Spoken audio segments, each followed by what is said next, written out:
अस्सलामु अलैकुम वरहमतुल्लाह। प्यारे दोस्तों, आज हम बात करेंगे कुरान पाक की बहुत ही बाबरकत सूरत यानी सूरह मोहम्मद के बारे में कि इसके पढ़ने के क्या क्या फ़ायदे हैं। हर इंसान चाहता है कि वो एक पुरसुकून ज़िंदगी गुजारे। हर इंसान चाहता है कि उसकी ज़िंदगी से तमाम परेशानियां ख़त्म हो जाएं। याद रखिए दोस्तों, रिज़्क़ देने वाली ज़ात सिर्फ़ और सिर्फ़ अल्लाह रब्बुल इज़्ज़त की है, लेकिन अल्लाह पाक ने इंसानों की हिदायत के लिए ऐसी बाबरकत किताब अता फ़रमाई यानी कुरान मजीद के, जिसके अंदर तमाम रूहानी व जिस्मानी बीमारियों के लिए नुस्ख़ा शिफ़ा है। कुरान मजीद ऐसी बाबरकत किताब है कि जिसके पढ़ने से इंसान को बेशुमार फ़ायदे हासिल होते हैं। कुरान मुक़द्दसा पढ़ने की बरकत से अल्लाह रब्बुल इज़्ज़त इंसान की ज़िंदगी में बेपनाह बरकतें अता फ़रमाता है, उसके कारोबार में बरकतें होती हैं। दोस्तों, सूरह मोहम्मद ऐसी बाबरकत सूरत है कि अगर कोई शख्स रोज़ाना इस बाबरकत सूरत को पढ़ने की आदत बना लेता है तो अल्लाह रब्बुल इज़्ज़त उसे बेपनाह सवाब अता फ़रमाता है। प्यारे दोस्तों, आप इस बाबरकत सूरत को रोज़ाना अपनी दुकान में, मकान में, कारोबार में बरकत के लिए सुन लिया करें। इंशाअल्लाह अज़्ज़ वजल कुरान मजीद की इस बाबरकत सूरत की बरकत से अल्लाह पाक आपको बेशुमार बरकतें अता फ़रमाएगा, आपके कारोबार में बरकतें होने लगेंगी। आइए दोस्तों, इसी बाबरकत सूरत यानी सूरह मोहम्मद को सुन लेते हैं। बिस्मिल्लाहिर्रहमानिर्रहीम। अल्लज़ीना कफ़रू वसद्दू अन सबीलिल्लाहि अज़ल्ल अअमालहुम वल्लज़ीना आमनू वअमिलुस्सालिहाति व आमनू बिमा नुज़्ज़िला अला मुहम्मदिन व हुवल हक़्क़ु मिर रब्बिहिम कफ़्फ़र अन्हुम सय्यिआतिहिम व अस्लह बालहुम ज़ालिका बिअन्नल्लज़ीना कफ़रू इत्तबउल बातिल व अन्नल्लज़ीना आमनू इत्तबउल हक़्क़ मिर रब्बिहिम कज़ालिका यज़रिबुल्लाहु लिन्नासि अम्सालहुम फ़इज़ा लक़ीतुमुल्लज़ीना कफ़रू फ़ज़रबर रिक़ाब हत्ता इज़ा अस्ख़न्तुमूहुम फ़शुद्दुल वसाक़ फ़इम्मा मन्नन बअदु व इम्मा फ़िदाअन हत्ता तज़अल हर्बु औज़ारहा ज़ालिका वलौ यशाअुल्लाहु लंतसर मिनहुम वलाकिन लियब्लुव बअदकुम बिबअद वल्लज़ीना क़ुतिलू फ़ी सबीलिल्लाहि फ़लन युज़िल्ल अअमालहुम सयहदीहिम व युस्लिहु बालहुम व युदखिलुहुमुल जन्नता अर्रफ़हा लहुम या अय्युहल्लज़ीना आमनू इन तंसुरुल्लाह यंसुरकुम व युथब्बित अक़दामकुम वल्लज़ीना कफ़रू फ़तअसल लहुम व अज़ल्ल अअमालहुम ज़ालिका बिअन्नहुम करिहू मा अंज़लल्लाहु फ़अहबत अअमालहुम अफ़लम यसीरू फ़िल अर्दि फ़यंज़ुरू कैफ़ कान आक़िबतुल्लज़ीना मिन क़ब्लिहिम दम्मरल्लाहु अलैहिम वलिलकाफ़िरीना अम्सालुहा ज़ालिका बिअन्नल्लाह मौलल्लज़ीना आमनू व अन्नल काफ़िरीना ला मौला लहुम इन्नल्लाह युदखिलुल्लज़ीना आमनू व अमिलुस्सालिहाति जन्नातिन तजरी मिन तहतिहल अनहारु वल्लज़ीना कफ़रू यतमत्तऊन व यअकुलून कमा तअकुलुल अनआमु वन्नारु मस्बल लहुम व कअय्यिम मिन क़र्यतिन हिय अशद्दु क़ुव्वतन मिन क़र्यतिका अल्लती अख़रजतका अहलकनाहुम फ़ला नासिर लहुम أفمن كان على بينة من ربه كمن زين له سوء عمله واتبعوا أهواءهم مثل الجنة التي وعد المتقون فيها أنهار من ماء غير ياس وأنهار من لبن لم يتغير طعمه وأنهار من خمر لذة للشاربين وأنهار من عسل مصفى ولهم فيها من كل الثمرات ومغفرة من ربهم كمن هو خالد في النار وسقوا ماء حميما فقطع أمعاءهم ومنهم من يستمع إليك حتى إذا خرجوا من عندك قالوا للذين أوتوا العلم ماذا قال آنفا أولئك الذين طبع الله على قلوبهم واتبعوا أهواءهم والذين اهتدوا زادهم هدى وآتاهم تقواهم فهل ينظرون إلا الساعة أن تأتيهم بغتة فقد جاء أشراطها فأنى لهم إذا جاءتهم ذكراهم فاعلم أنه لا إله إلا الله واستغفر لذنبك وللمؤمنين والمؤمنات والله يعلم متقلبكم ومثواكم ويقول الذين آمنوا لولا نزلت سورة فإذا أنزلت سورة محكمة وذكر فيها القتال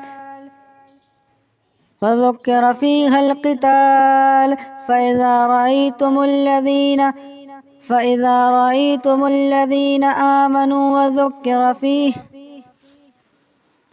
فاعلم أنه لا إله إلا الله واستغفر لذنبك وللمؤمنين والمؤمنات والله يعلم متقلبكم ومثواكم ويقول الذين آمنوا لولا نزلت سورة فإذا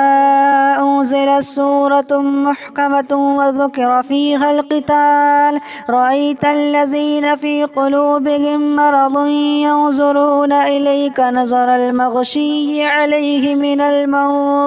عليه من الموت فأولى لهم طاعة وقول معروف فإذا عزم الأمر فلو صدقوا الله لكان خيرا لهم فهل عسيتم إن توليتم أن تفسدوا في الأرض وتقطعوا أرحامكم أولئك الذين لعنهم الله فأصمهم وأعمى أبصارهم أفلا يتدبرون القرآن أم على قلوب أقفالها إن الذين ارتدوا على أدبارهم من بعد ما تبين لهم الهدى الشيطان سول لهم وأملى لهم ذلك بأنهم قالوا للذين كرهوا ما نزل الله سنطيعكم في بعض الأمر والله يعلم إسرارهم فكيف إذا توفتهم الملائكة يضربون وجوههم وأدبارهم ذلك بأنهم اتبعوا ما أسخط الله وكرهوا رضوانه فأحبط أعمالهم أم حسب الذين في قلوبهم مرض أن لن يخرج الله أضغانهم ولو نشاء لأريناكهم فلعرفتهم بسيماهم ولتعرفنهم في لحن القول والله يعلم أعمالكم ولنبلونكم حتى نعلم المجاهدين منكم والصابرين ونبلو أخباركم إن الذين كفروا وصدوا عن سبيل الله وشاقوا الرسول من بعد ما تبين لهم الهدى لن يضروا الله شيئا وسيحبط أعمالهم يا أيها الذين آمنوا أطيعوا الله وأطيعوا الرسول ولا تبطلوا أعمالكم إن الذين كفروا وصدوا عن سبيل الله ثم ماتوا وهم كفار فلن يغفر الله لهم فلا تهنوا وتدعوا إلى السلم وأنتم الأعلون والله معكم ولن يترككم أعمالكم إنما الحياة الدنيا لعب ولهب وإن تؤمنوا وتتقوا يؤتكم أجوركم ولا يسألكم أموالكم إن يسألكموها فيحفكم تبخلوا ويخرج أضغانكم ها أنتم هؤلاء تدعون لتنفقوا في سبيل الله فمنكم من يبخل ومن يبخل فإنما يبخل عن نفسه والله الغني وأنتم الفقراء وإن تتولوا يستبدل قوما غيركم ثم لا يكونوا أمثالكم بسم الله الرحمن الرحيم الذين كفروا وصدوا عن سبيل الله أضل أعمالهم والذين آمنوا وعملوا الصالحات وآمنوا بما نزل على محمد وهو الحق من ربهم كفر عنهم سيئاتهم وأصلح بالهم ذلك بأن الذين كفروا اتبعوا الباطل وأن الذين آمنوا اتبعوا الحق من ربهم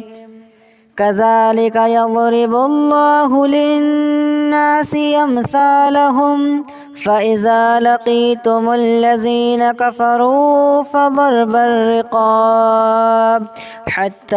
إذا أثخنتموهم فشدوا الوثاق فإما منا بعد وإما فداء حتى تضع الحرب أوزارها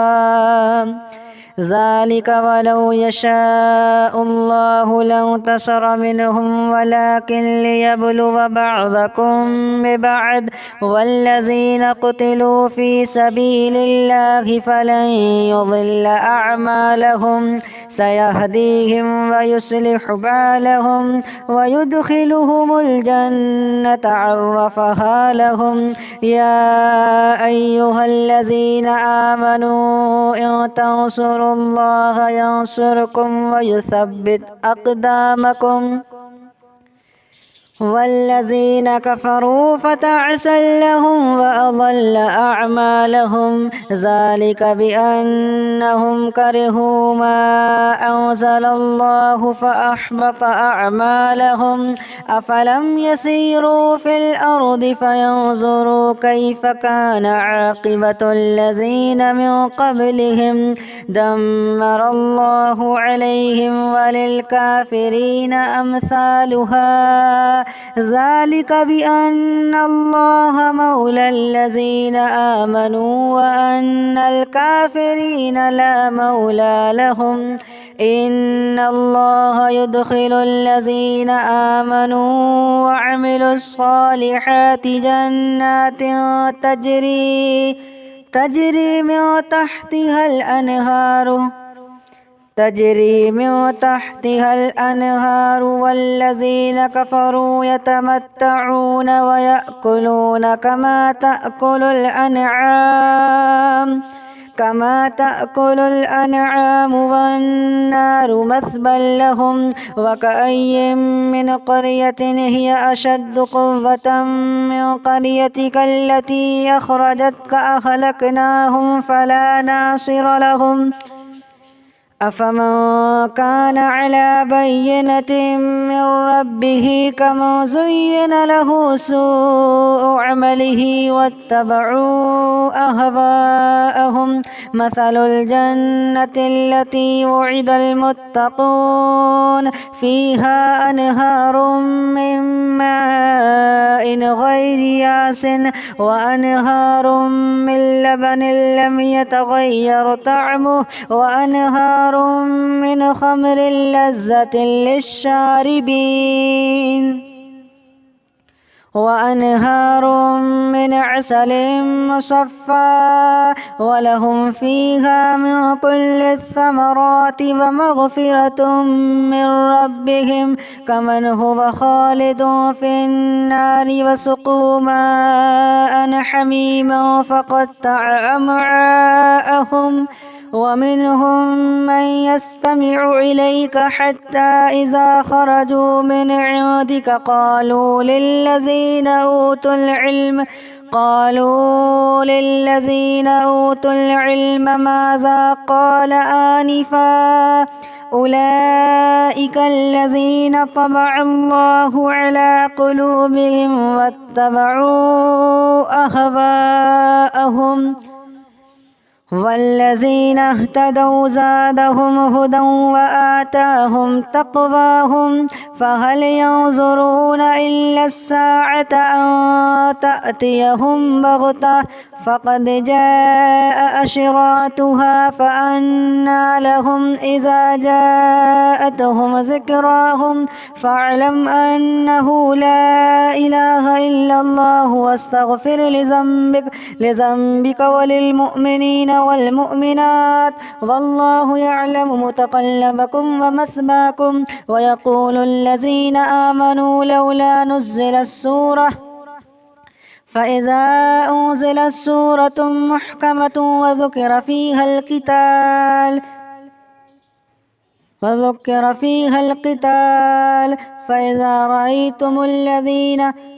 فإذا رأيتم الذين آمنوا وذكر فيه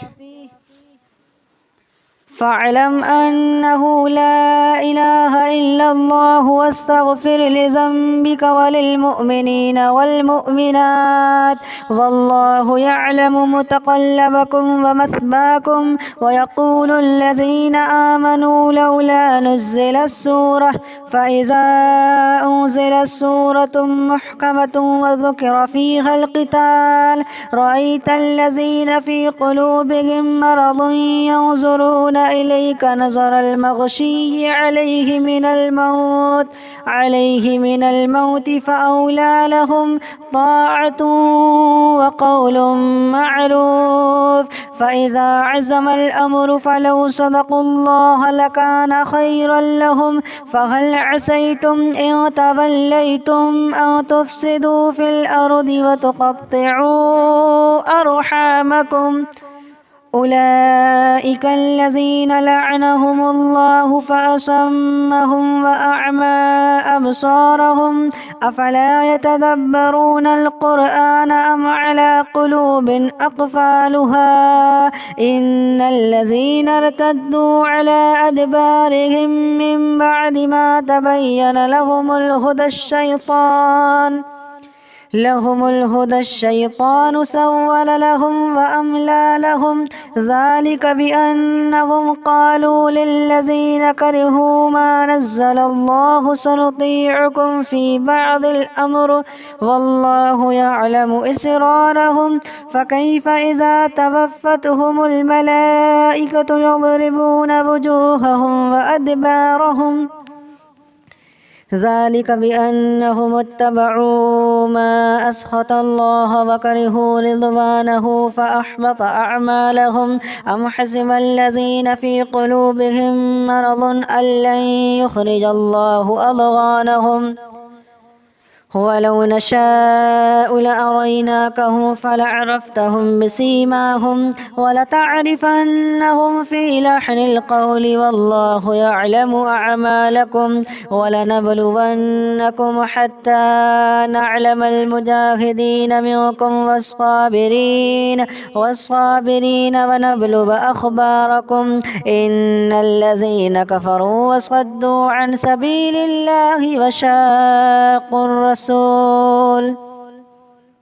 وشاقوا الرسول من بعد ما تبين لهم الهدى لن يضروا الله شيئا وسيحبط أعمالهم يا أيها الذين آمنوا أطيعوا الله وأطيعوا الرسول ولا تبطلوا أعمالكم إن الذين كفروا وصدوا عن سبيل الله ثم ماتوا وهم كفار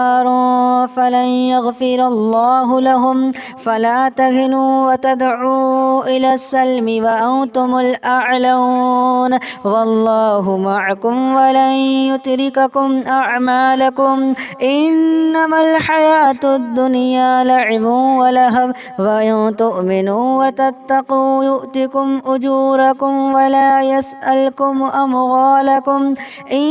يسألكموها فيحفكم تبخلوا ويخرج أضغانكم ها أنتم هؤلاء تدعون لتنفقوا في سبيل الله فمنكم من يبخل ومن يبخل فإنما يبخل عن نفسه والله الغني وأنتم الفقراء وإن تتولوا يستبدل قوما غيركم ثم لا يكونوا أمثالكم